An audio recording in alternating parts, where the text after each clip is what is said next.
You don't want to waste away after surgery, and we're here to help you with that. With some very simple things for the neck, head. Now I want you to look straight ahead, all right? You can grab the table. I'd just like you to brace your body so your body's stable, stiff. You're going to start with forward and reverse head tilt. So look down like you're trying to touch your chin to your chest, and then look back up and look toward the ceiling. Now these, like in rehab, they like 30 reps.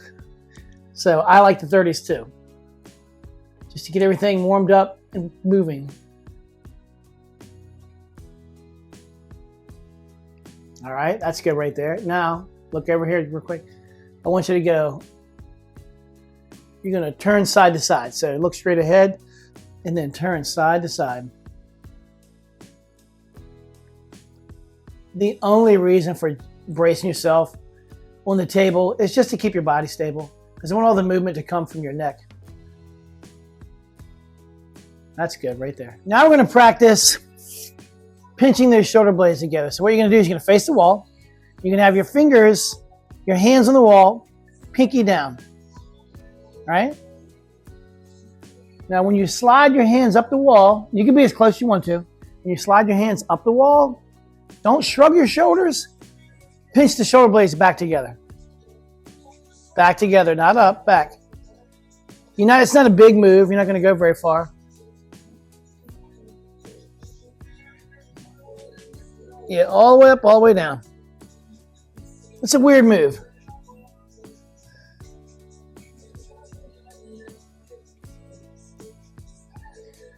Yeah, because most people do that. Yeah, there's a time to do that, but not right now. That's not what we're doing.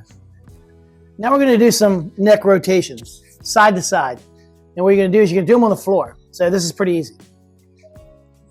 You can do them laying on the floor, on a bench. You can do it laying in your bed. Yeah. You can have your feet up. It doesn't matter. You ain't got to be lying flat. That doesn't matter. All that matters, let your head be on the ground though. Now just turn your head side to side.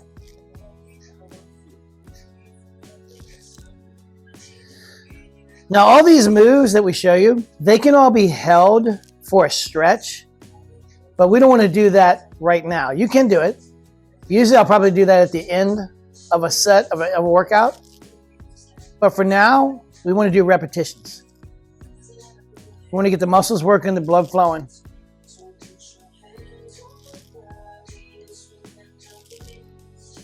I'd say maybe after you do all of your sets, all of your exercises, then you can take a few of these moves and put them in the extended position and hold them for 20 seconds, 30 seconds, a minute, whatever.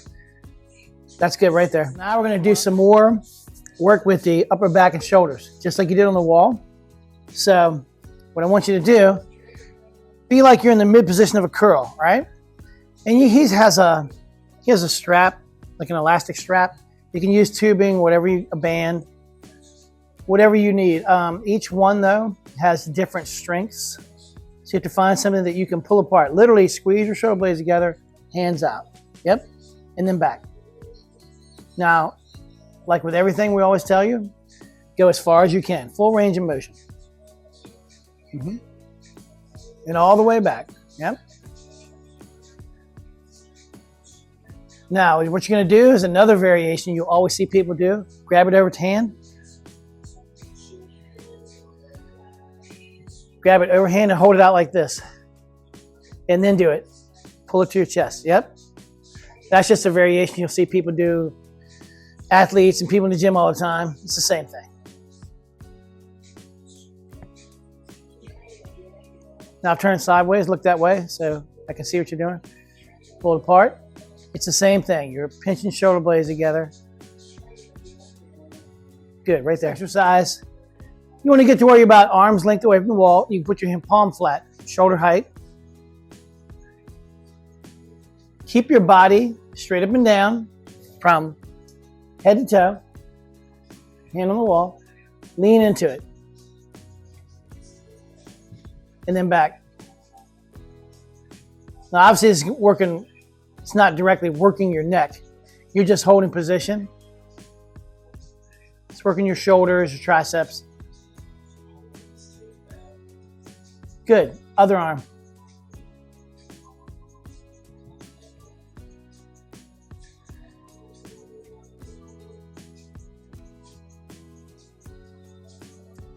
We are doing things directly for the neck, but as always, we'll recommend things for the whole body as much as possible to get everybody moving and fully functional. Good, right there. Now we're going to do a couple of variations of each exercise. First one is rows. So you can do this on a machine. You can do it many different ways. We're going to demonstrate a couple of them. Both. Go ahead. Good. Yeah. And there's all different types of rowing machines. And like a traditional rowing machine like you might think of that people use for cardio. This one has two separate handles. Some of them have a solid bar. Pull back. Squeeze shoulder blades together. You can let it pull you forward, get a stretch. That's good. Just like that. And, all right, that's good. Now stop. The band. We're going to use it with the band. Now see how he has this band here? Just step back, you have some tension, and row with the band. The same way that you did with the handles. It's pretty hard, isn't it? It is. Now the further you, with a band like that, the further you have it back, the harder it's going to be. It keeps wanting to pull me. I picked a really hard one. Now each band, you'll find when you use bands like that, the color coding usually means differences in tension or strength. A lot of them have actual weight variations on them. It'll give you what each one is. Now we're going to do some variations of pull downs. All right. So you're going to grab that bar. Usually the quote unquote standard variation is overhand, kind of wider than shoulders. Come on. Pull down? Yeah. Just do a couple to demonstrate.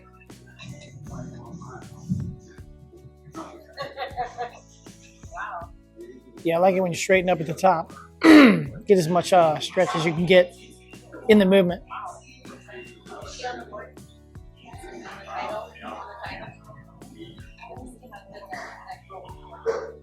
So now, just like we did with the rows, there's ways that you can do this when you have the machine like that. You can do pull downs, you can do rows on a machine, you can do rows with a band. So you have to find somewhere, just like say, Just here. yep. All right. Just you can sit, or imagine if you were at home, you might be kneeling. But you're trying to do the same type of motion. You're pulling it to you. Yep.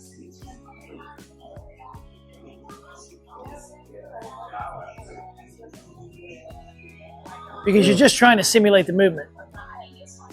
So you can do this with a machine, just like you do the rows with a machine. You can do the pull downs with a machine, a band, what have you. Now we're going to do lateral raises or shoulder abduction. Go ahead and grab those dumbbells. No, look at me. Yeah. So straight out.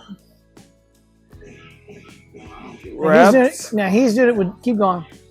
He's doing it with dumbbells. You can do it with dumbbells, cans of soup, whatever you have. Sometimes you have to improvise. Maybe you're not really that strong, you're not used to doing anything, and you have to do these like 20, 30 of them. You may do them with no weight. Set those down and just do a bunch of them with no weight.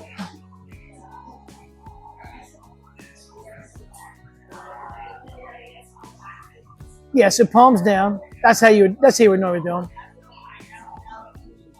All right, now stop. Now, do the variation of front raise. Both arms. Yes. There you go. Again, you can do this with no weight. You can do it with dumbbells. Show with the dumbbells, same ones.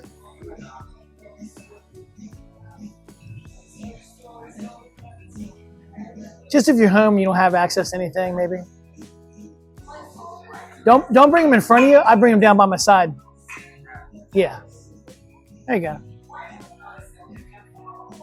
We try to get people to do the most we can, the fullest range of motion for most movements. Remember the ones we did over here, the bent over flies where you do reverse, where you're bent over and you're The open book or? kind of like that, but both at the same time. Oh. Yeah. So you just hit the side, the front, and now you're going to hit the back.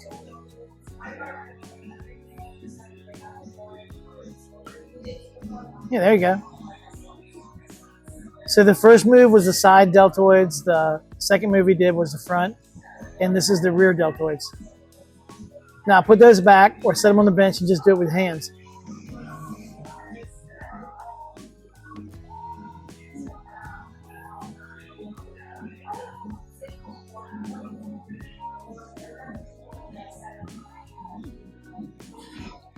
You have to do what you can with what you got. And like I said, you may even improvise, use something like some odd weight or cans of soup or something. That's good right there. So that's going to work all three heads of your deltoids and your upper and middle back muscles. All right, so that's some of the things that we can do or we would do for someone that has the Chiari malformation once they've had the corrective surgery. Yeah. Because we can't really do anything to help them before the surgery. That's just something, that's a physical defect, mechanical. They need that fixed. But afterwards, like I said, you don't want to waste away, and we can help you with that. But there are general things like walking, and you just like anything, you build up slowly, 5-10 minutes, whatever you can do. I like to do these things, the neck rolls, the circles, the side-to-side movements that you can do gently in the shower, just because the shower heats you up, heats your muscles up. Yeah. And when you're heated up, your joints are looser. Things like that. There's very basic things you can do, but the things like the side to side and the head rolls, the head turns, those are things you could do every day. You could do it pretty much, you're not going to overdo it, just based upon what your physician releases you to do, like when he releases you. I don't expect you to get surgery and work out the next day, Yeah, it's gonna take time. Yeah. What about swimming? Again, it depends on when the surgeon releases you. Once they do the surgery on the skull and the spine, and I think it's FMDD, and there's another surgery they do where they open the space up and they modify the space in the skull and maybe even do like a discectomy, maybe to make space. Once they do that and you can move freely and you don't have that pressure, that's still that incision, all the cuts where the surgery was done has to heal first. So the swimming could be good. It could be a good thing to do. But swimming's very easy because the water supports you.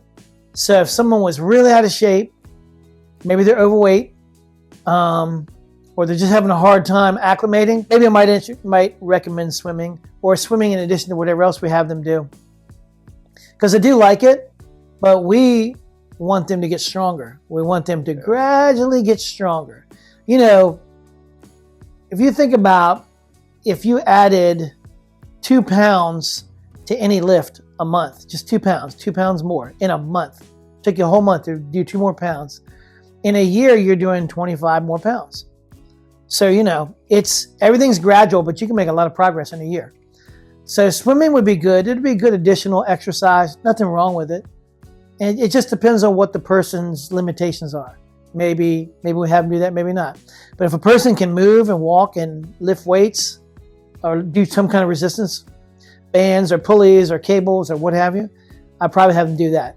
Because that elicits more of a response, I think. I like that better. Yeah. Swimming's okay. There's nothing wrong with it. Obviously, that area is going to probably take a long time to heal. So I don't know how long it would be. I'll have to look it up. If there's an average, I don't know. There probably is some type of average time period between surgery, and there's 2 main surgeries that they do, depending on what the person needs and how bad off they are. So I don't know how long a time period between the surgery and before the doctor says, hey, you're good to go. You can just pretty much do anything. Just take it easy at first, start moving, I don't really know how long that would be.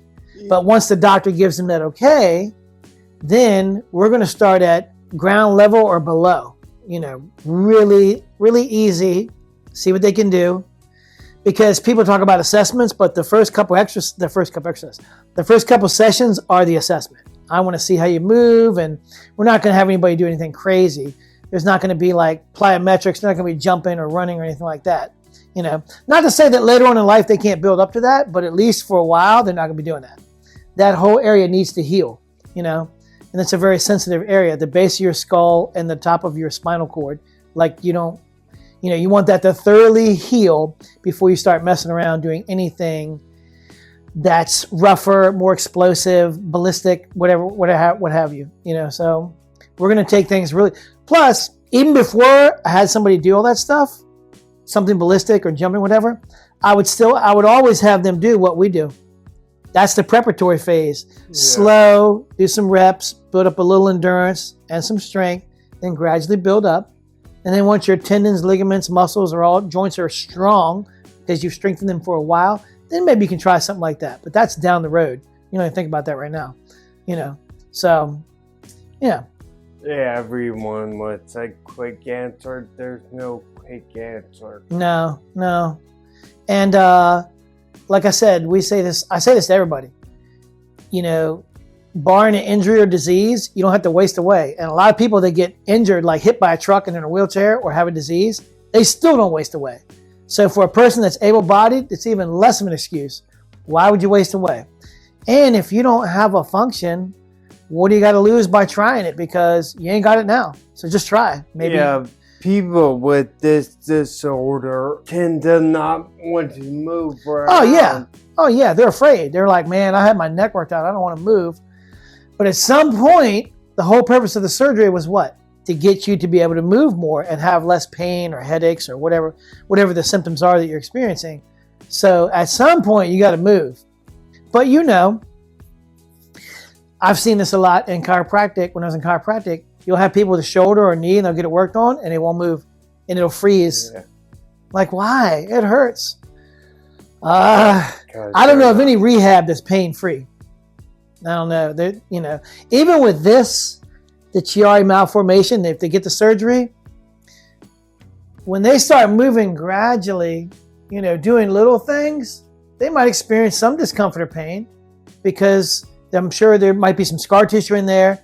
The body's just stiff. It hasn't been moving, doesn't like it, But if the doctor clears you and say, hey, those incisions, the wounds, everything's healed, so you're free to go start moving just gradually, then whatever people have to need to know, if you experience any discomfort or pain and you're not doing something stupid, and that's why we're here, to make sure you don't, you're not doing anything wrong. It's not like you're doing more damage. You're fine. Just, you got to go through it. Same thing with their, knee. When they replace your knee and the next day they'll say, you got to move. Yeah. And that's going to hurt. But don't you want to walk again? Yeah. So, that's what you got to do. But I think a lot of people with this kind of thing, where it's not like ataxia or MS or a lot of other neurological issues, in the fact that it can be largely corrected with a surgical procedure, but it's mechanical in nature. It's structural, it's physical. Your brain, your cerebellum is protruding, your skull is malformed, and you're getting a lot of pressure, and that's different. That's different from something that's progressive, and it's just, this is a physical thing. And so from my research, to a large extent, people that get the surgeries, either one of the two surgeries that I know of, they're usually fine. They usually present great, Symptoms are gone, they can move around again. So, and it usually lasts. From what I read, I can read up more on that. But I've never, ever, ever in 20 years studied, read about, seen, heard in medical school, nothing. Never seen anything where working out or training makes anything worse if it's done correctly. It's always a plus. It's never a minus. So if you do it correctly, which is why as a trainer I have a job, because I'm going to show you how to do it correctly, So I think a lot of people with the Chiari Malformation can benefit from this. Yeah. We'll put in the description everything that we did. So if you have any questions, please email us. Thank you. This post-surgery exercises, especially for Chiari Malformation. Please like, subscribe, share, and ring that bell. Thank you. Thank you.